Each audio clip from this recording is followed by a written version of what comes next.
Hello, good morning. Hey, thanks for joining me in my shop. I've got a couple of guests here today. One is Shadow. Shadow. There you are, look at the camera. And the other one is my buddy, my college buddy, Glenn. Say hello, Glenn. Hello, Glenn. So Glenn's here. He studied electronics like me, but somewhat like me, his career took him away from electronics. But nevertheless, he's visiting. So I thought we'd do a little round in here today on this radio. So Glenn, you mentioned you haven't been watching these videos, so I'll just bring you up to date really quick. All I've been doing with this radio is slowly changing out some components, old capacitors and stuff like that. Each time I make a change, turn the radio on and see if an improvement has come. So last thing I did was a cathode resistor right here. Okay. And this capacitor here. And the problem with this radio right now mostly is low output volume. It's actually started receding fairly well. So I suggest we go after this big honker here. So So what stage is that on? I don't really know where this is in the circuit. I did a little hunting for this and then got sidetracked at some point. So where's this going to go?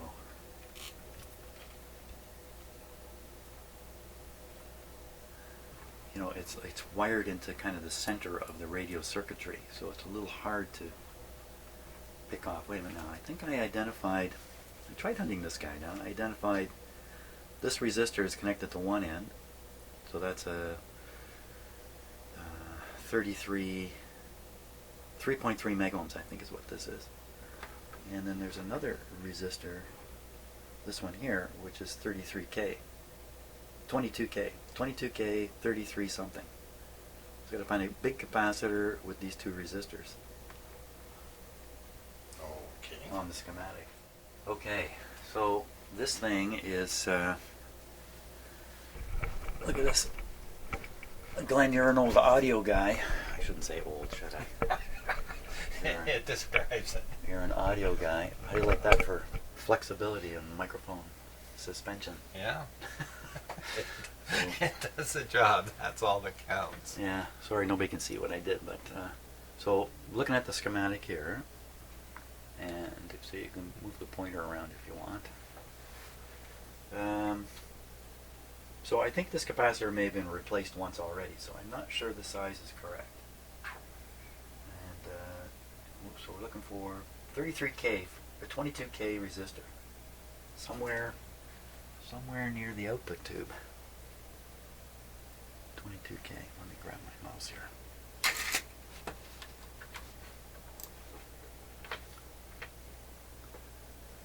Just rolling. So the only 22K I see is here. Oh yeah, there's one.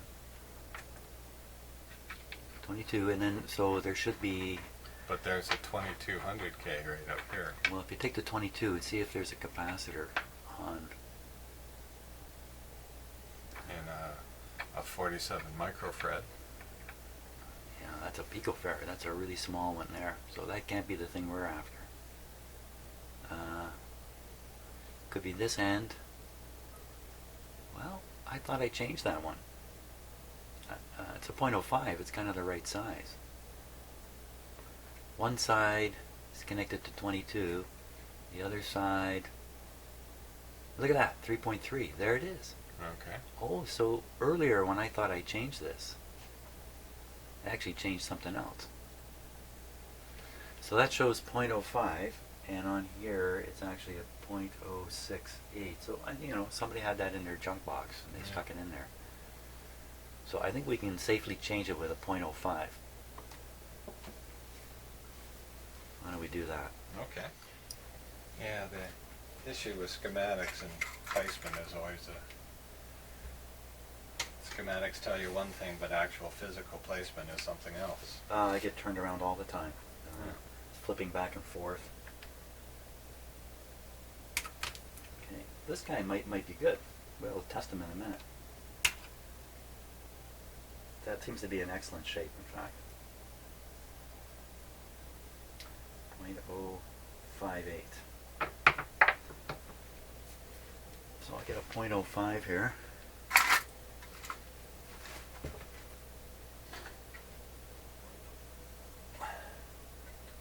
.06. How about that? Okay. Gotta be that. That doesn't look right.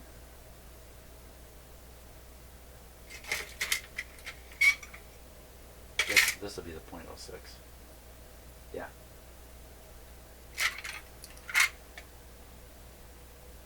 .25. I need to get some 1 microfarad capacitors, but they can't be electrolytic. Yeah. So where do you get all your supplies from? Just over the internet.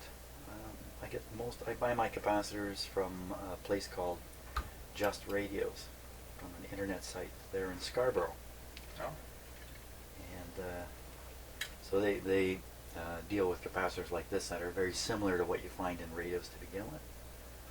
The style of them is very suitable for doing this. You don't want to get the style of capacitors that go into little circuit boards and things like that anymore. Right. You want these big honkers basically. This is pretty easy.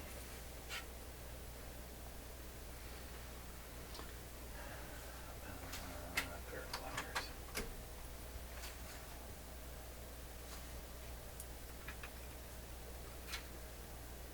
So, although we went to college together, you don't live around here anymore.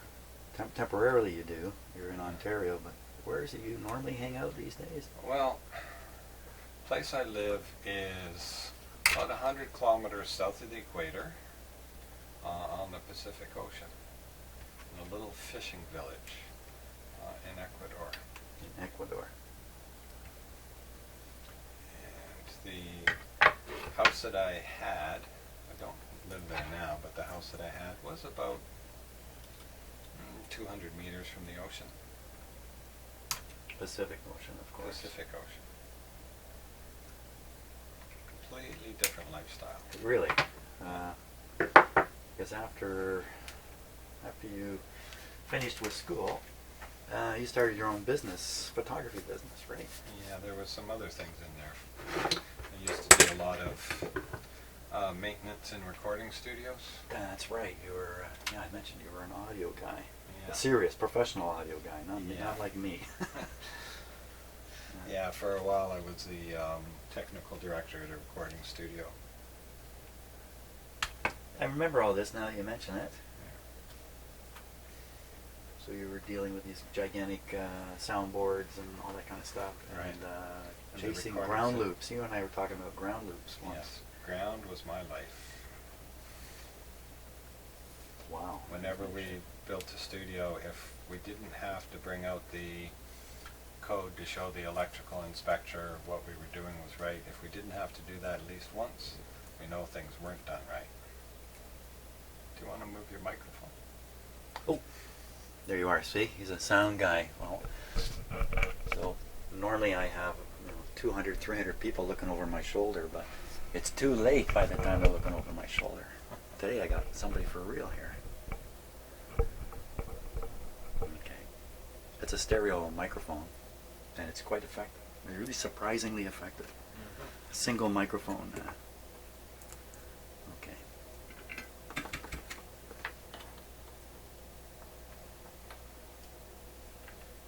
So you're back up here for family concerns right now. Yeah, just dealing with the whole family situation, which unfortunately we all have to deal with at some time. Just looking at your soldering iron. I like that. It's a beast, eh? Yeah? Well, I've got a box full of soldering irons behind you. And if you were looking at my videos from a year and a half ago, you'd see me using all kinds of inappropriate beat-up soldering irons. And then I finally, a lot of people commenting on that. What are you doing? You needed this, you needed that. But, I tend to just get along with what I got. Mm-hmm. And my aim is not to spend a lot of money. But I broke down and bought this fancy looking soldering iron you're looking at. That's my fancy soldering iron up here. So that's got a hot air blower for blowing really hot air, hot enough to melt solder. That's what this is here. Right. And then it's got a solder sucker, that's this Right. part here, with a vacuum pump which runs in there, which I've only used once but it actually worked. there's a lot of problems with using solder suckers. Basically, solder plugs them up. You Yeah. really got to have a. Yeah, before I quit electronics is that things were all going surface mount. And that's probably what did me in, is because my eyes aren't good enough to do surface mount and hand-eye coordination. Be able to deal with those little pieces. Now, let's go back to where you were living. 'Cause Okay. you went through an earthquake Yes. right in the village you were in. Yep. Okay. People in the streets, houses falling down. Houses falling down. I was very lucky in the house that I was in. Came very close to falling down, but it didn't. If the earthquake had gone on for another couple of seconds, it probably would have, because there was a big water tank on the roof that was shaking, and it took out a couple of supports.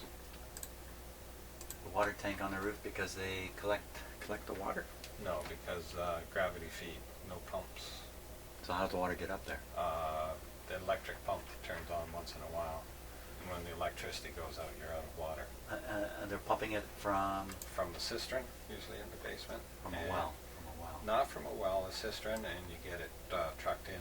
The well Oh. water is got too much salt in it, so they bring in water from, Well, because you're right on the ocean. yeah.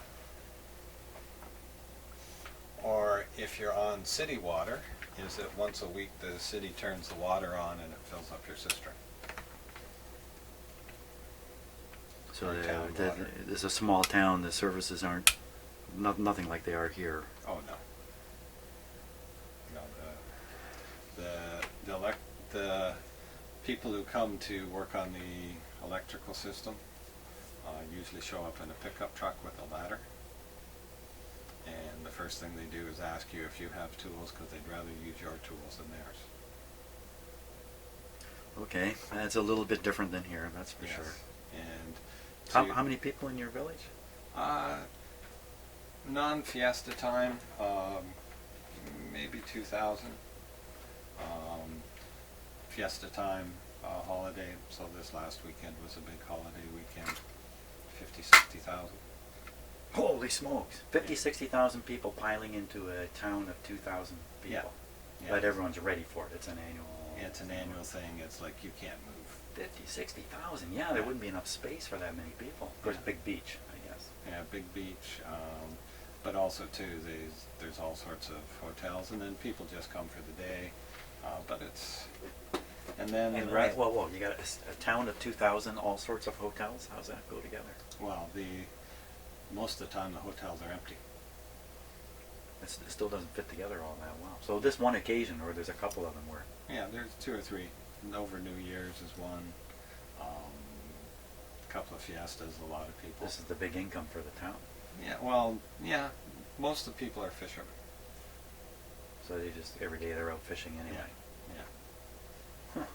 Wow. And then how far is it to the next town? Is it remote where you are or not really? Not really. Is it the market town is 5 minutes up the road in a bus.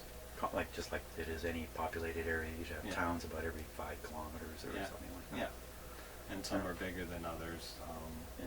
Yeah, and then, As a highway, yes, there's highways. The highway system is actually pretty good, or was pretty good before the earthquake. it's kind of like a federal thing. Is that Yeah. right? That's why it's Yeah. done well. Or Well, whatever. no, there's also provincial, or state as well. But And you were saying how many people are there in Ecuador? 16 million. 16 million, yes. Yeah. Plus you. 16 million and one soon. So how many? So you're in this town of 2,000. How many people, foreigners like you? How many are there? One time we did a count, there was something like 60. Oh, that's a fair number. Yeah. But that's not an invisible number. No. So you're not an odd quantity walking No, around. I'm not an odd quantity. That's one of the reasons I like it there, is because it's enough that there's a community, but it's small enough that we don't take over the village, and there's a good integration between the locals and the gringo population. Gringo. Yeah, You're a gringo. I'm a gringo. And in some places in the world, gringo is insult, but in Ecuador it's not as insulting as it is in some places. I cut this out, and look what it says on it. It says 0.0068. Yeah. That's probably microfarads, eh? I wonder if we should find this on the schematic. He says, having cut it out, I'm committed to changing this one because this is a plastic molded capacitor, but inside it's probably just paper. And the plastic coating covering doesn't, this one looks really good actually, but often there are little leaks and eventually moisture gets in and they're as bad as any. Sometimes these can be worse because there's chemicals inside the paper and that apparently a certain brand of these, I think called Hunts, are really bad. So I cut it out without really identifying it. So this is the output tube here. And we're on pin number 1, 2, 3, 4, 5. So off of pin number 5 on the output tube. So here's the output tube.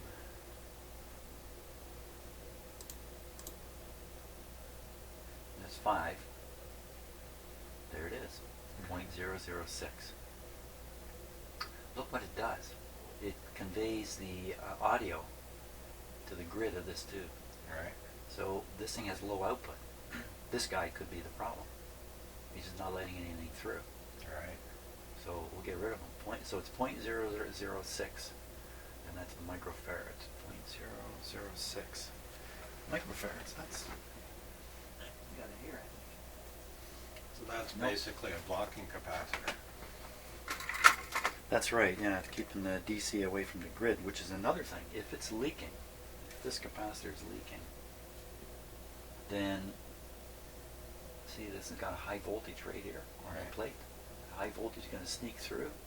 That's going to push the grid up, and that's going to quiet this tube. So that could also be a problem. We put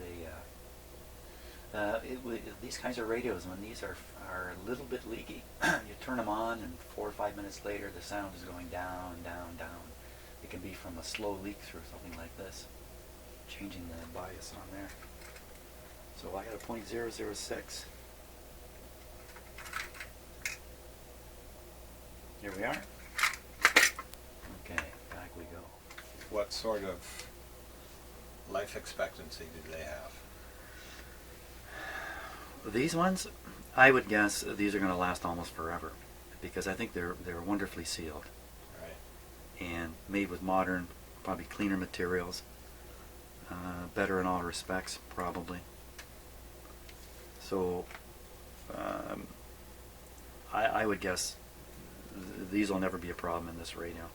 Other things are going to be a problem first, long before these are a problem. So after this earthquake, the town was wrecked, wasn't it? No, actually our town got off pretty well. We maybe lost 50 houses, 60 houses. But around us there were cities that were pretty devastated. Manta, Portoviejo, which are 2 cities in the same state. How long ago was this now? This was a little over a year ago. Oh, not that long ago. Somehow I thought it was a couple of years ago. No, a couple of years ago when I was in Tokyo. That's right. You were in Tokyo doing the photography thing. Yeah. And well, this gets into your monkey stories. Yes, monkeys what's the Japanese monkey story? Well, the Japanese monkey story in the condensed version is that the weekend of the earthquake, I had a choice of either going to the coast, Fukushima coast, Really? or going to the mountains to photograph snow monkeys. You had a chance to go to Fukushima. Yes, I would have. Fukushima. Fukushima, the northeastern coast. I likely would have been on the beach when the tsunami hit. Oh my God. Would you have understood what was happening? Oh, I mean, no. Japanese people, they're well aware of this stuff, right? They And how many of them died? 30,000. 30,000. I've watched so many videos of tsunamis I've watched a lot of tsunami videos. Yeah. Yeah, right. Even if you're a fully prepared society, it still is Yeah. catch people by surprise completely. Right. But anyway, when it hit, I was probably for the first time in 6 or 8 months in Japan, I was all alone. I was walking through a forest. Up in the mountains. Up in the mountains. Like going to see these Actually coming back from the snow monkeys. But the snow monkeys. I think most people know what the snow monkeys are. Yeah. And you took some photos there. Yes. Because you're a photographer. Yes. And did you feel it, the earthquake? Sure did. Even though I was many miles away from it, you could feel it happening. And then from there it was an interesting month to 6 weeks of aftershocks. There's, on the internet, there's an earthquake map that shows that earthquake and the subsequent aftershocks. And it's just amazing to see the amount of activity that happens. What do you mean, activity? Well, probably the best thing to do would be to link to it in the comments. I can show you and you can decide whether your viewers would be interested or not. Well, I think they can search away for all kinds of stuff about the. Then you got another monkey story. It's not so good. I mean that's not. That's a good story because in that case the monkey saved your life. Yes. Basically, may have saved your life. Yeah. Where the bad monkey story is that when I was in Ecuador, I got tangled up with a monkey that was a little bit aggressive, and he took a bite out of my arm, and I ended up in hospital, having to have an operation to close it up, and it got infected. And Yeah, basically, a monkey bite is not a good thing to have. no, monkey bites are the only bite that's worse is a human bite, because the bacteria and so on in the mouth are so infective. So the doctor said, you're going to get infection from this. There's no way around it, especially since you're in the jungle and there's all sorts of stuff floating in the air and stuff. So you're in the jungle. Yeah. You and I went to college together in a big city of Toronto. Yeah. And you ended up being bit by a monkey in an Amazonian jungle. Well, actually, I wasn't in the Amazon. Is that I was in a town that was nestled between the rainforest, the Amazon rainforest, and the cloud forest of the Andes. So it's not quite down into the heat of the jungle, but it's... So you're bit by this monkey. You must have been scared out of your wits at that point of what Oh, I happened was to you. really pissed off. And then you got to go where to get treatment? Oh, I was in the place I was living was actually the state capital. So it had... Oh, okay. I mean, it's a very small city, but it was a state capital, so it had a decent hospital. Yeah. But I was living in a zoo. Well, considering how, at one point our lives were quite parallel while we were going to college. Like everybody Yeah. in college has a fairly parallel life. And Yeah. then I went down this rather standard path, in fact. Not really intentionally, it's just how my life worked out. And you just went crazy, starting your own business. And then for some reason thinking South America is the place for you. Well, the reason man. the reason I moved to South America is the government of Tokyo or of Japan was not going to renew my visa, and I love Tokyo, so I wanted to go to some place that was the exact opposite, because there's no way any other city is going to come close to Tokyo. Toronto is close, but it's not Tokyo. So what is it about Tokyo that makes it so wonderful? It's a highly, highly ordered society. It's an extremely highly ordered. There's millions of people living together and being able to function together as a society. If you want to talk about advanced civilizations, it's probably the most advanced on the planet, I think.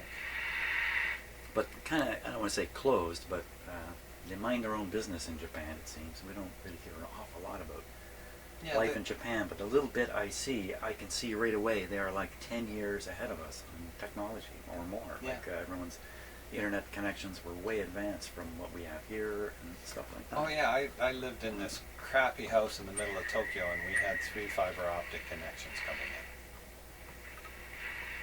So the internet was just amazing.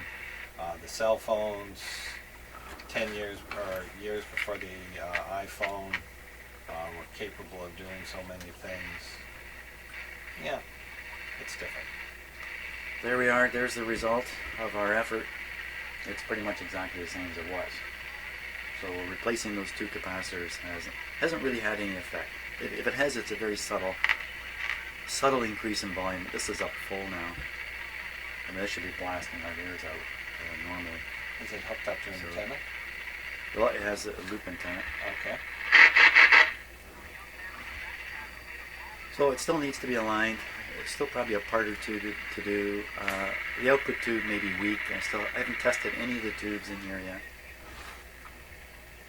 So the first thing you do with a radio like this is you just start replacing caps? Well, there's you know what, there's a million ways to fix a radio. I mean, there's a million ways of approaching this. And there is a very standard approach to it. You know, in terms of what tests you take, obviously you're testing the tubes right away. If you just want to follow the same, like a commercial procedure, it would look a lot different than what happens in my shop. Because what guides me in my shop is fun and interest. So whatever looks fun, interesting, and curious, that's where I'm going. Consequently, I tend to go all over the place when I'm fixing these things. Mm-hmm. Because as I've said before, I'm not using my head to fix radios so much as I'm using the radios to fix my head. That's really what's going on. And as I explained to you earlier, Yeah. at this point in my life, Glenn was asking me, well, why am I doing this? And you know, this isn't a money-making venture, although there's a little bit there. What it really is challenging my brain to keep functioning as I get older. So I'm not old enough to really worry about that so much yet, but I'm 10 years from really worrying about stuff like that. Right. So my health is good now. I should be doing something that challenges me. That's why I'm doing this kind of stuff. And you asked me about the videos a little bit, and that's just come along on its own. I unconsciously started the video thing. So there we go. Okay. That's it for today. So what will be the next step? The next step. Let me turn it off before I become the next step. Let's see. In terms of parts underneath here, I think I got rid of them all at this point. There's some mica type capacitors, but I wouldn't rush in and change those. They can be bad, but they typically aren't. Resistors are probably okay. The few I've tested have been fine. So the next thing I think will probably be testing the tubes, because it's either alignment or test the tubes. It's probably wiser that I What test about them. caps up there? Oh, that guy. Well, this guy, he's pretty unimportant. Basically, this provides a terminal to hook up an external antenna Okay. through this capacitor. So let me just see if I'm telling the truth here. Oh, I may not be telling the truth. Let's see. One side of it is hooked up here, which is hard for me to see what it is exactly. I mean, this is the terminal for an external antenna. And you know what? That terminal is connected to nothing.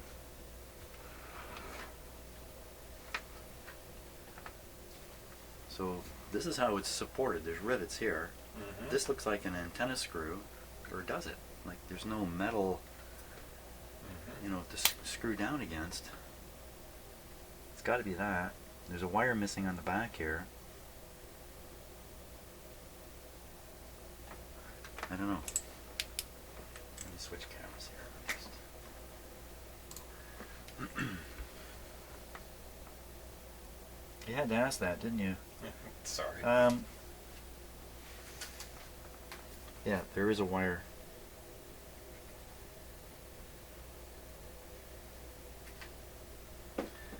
I'm I'm not exactly sure. If I looked at the schematic, I could probably sort it out. I mean, I should change that. I don't think it's critical right now. Famous last words. Where are we on the clock here? We're at the 30-minute mark. Okay, let's go for it. Okay. We got time to do it. We'll get rid of it.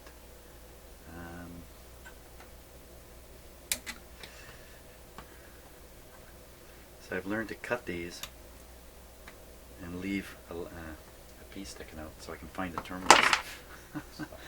That's a detail. filthy, filthy capacitor. 0.004.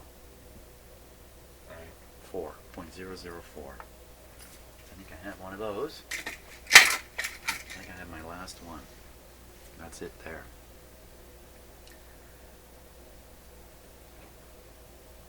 See, now if I hadn't left those little pieces of wire sticking out, I'd be on my way to making a mistake. I'm looking for a little piece of sandpaper here. Just a little chip. No. There it is.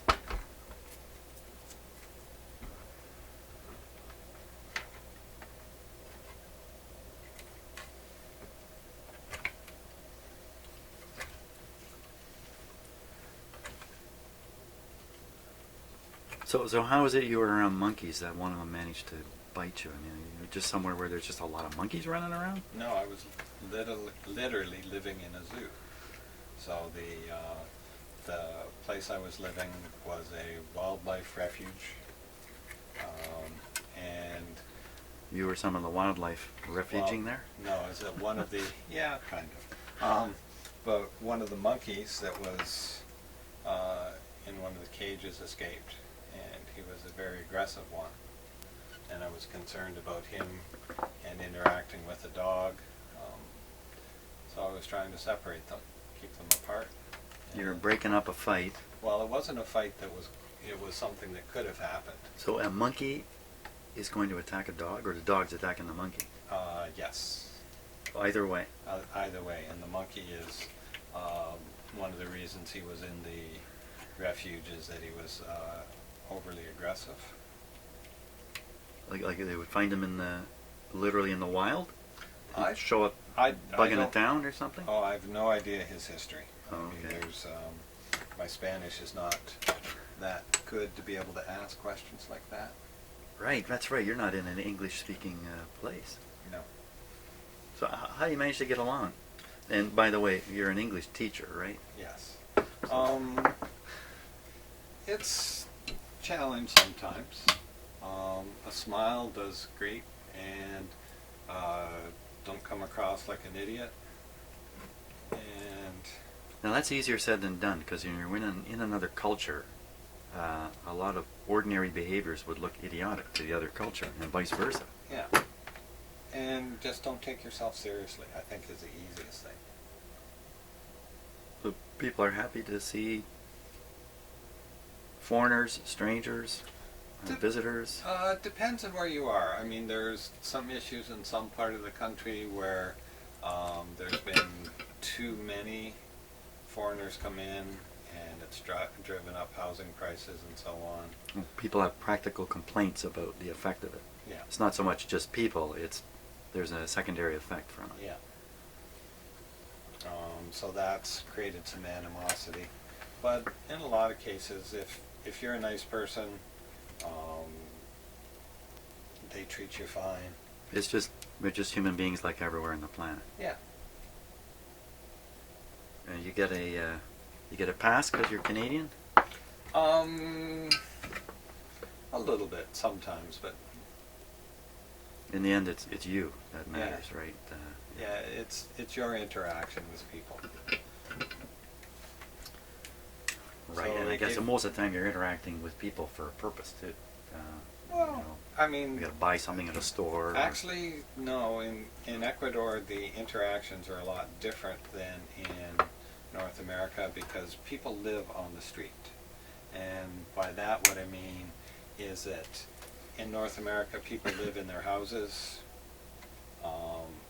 In South America, people go outside, sit on their porches.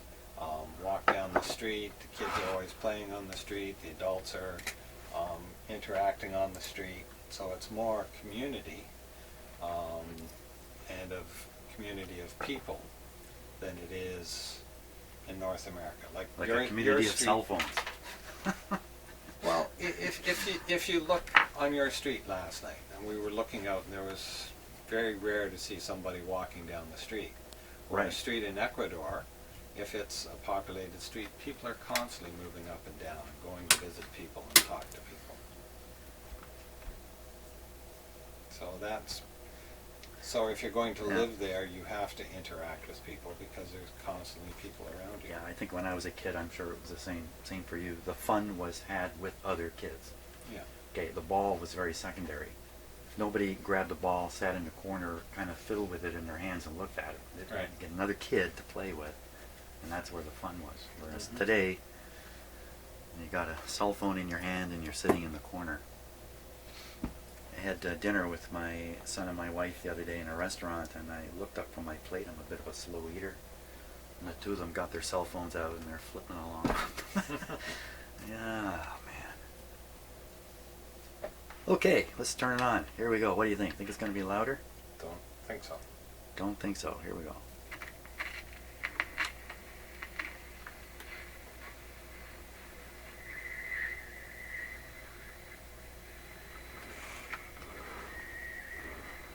Anything, your reception seems to be worse. Seems quieter, doesn't it? Yeah. Now that might indicate that because this is all part of a tuned system back here, the antenna is all part of tuning, Yeah. that I've simply changed the reactivity of the antenna, and so it's really all about tuning. I'm too curious. Let's do what we're not supposed to do and twiddle some of these IF cans a little bit. You're a braver man than I. Well, because I got equipment here, I can recover, and I know enough. No, you don't There we use go. a plastic.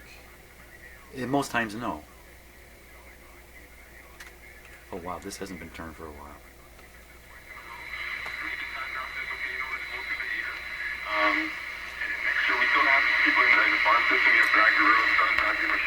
So now we know what the problem's been with this radio. I don't think management wants to tell people now just because they don't want to wave that.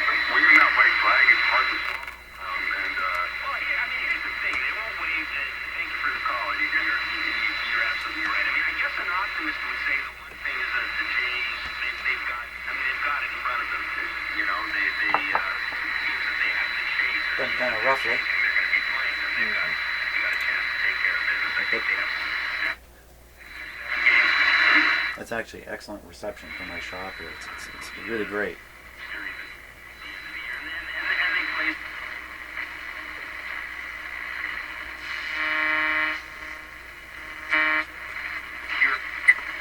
Going for 27 years.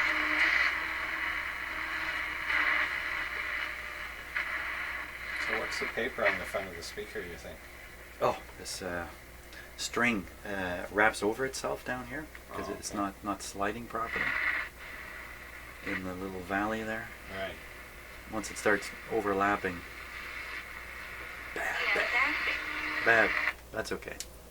So- Bad. So what's this paper and stuff? Well, there were holes in the speaker, and this is just a paper towel with some white glue soaked on it, and I just patched the holes Okay. up to repair. Yeah, this was really torn badly. There's probably a few more little tears in it if I look closer, but yeah, it worried me at first. First thing I thought was, oh my gosh, maybe the speaker is not going to work right. It's going to rub, and it was rubbing. Wow. Replacing the speaker first thing. Well, at that point, it's time for a new radio because replacing the speaker means getting another radio like it.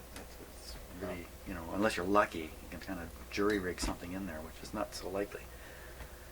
And I did read that you can take a speaker, I don't know about a little one like this, but one that has a rubbing cone, and you set the speaker vertically on your bench or whatever, and you spray water until the paper's all soaked, and you leave it. Next day you come down, it will have recentered itself. I don't know if that's true or not, but I've had one or two radios where the One of them in particular, the rubbing voice coil, caused distortion that I was sure was due to the electronics in the radio. Right. Yeah, it's really surprising sometimes. And then what can you do about it? Okay, so that is it for today. I guess tomorrow I'll do a more proper alignment on it, and we'll probably test the output tube because it takes a beating. This tube works hard. It's really hot. These tubes not so hot. They don't work very hard. But the output tubes are built to work hard. Okay, that'd be it. Was that exciting for you? See you all It was later. different. Yeah, it was different. Yeah. Yeah. See you later. Bye. Bye.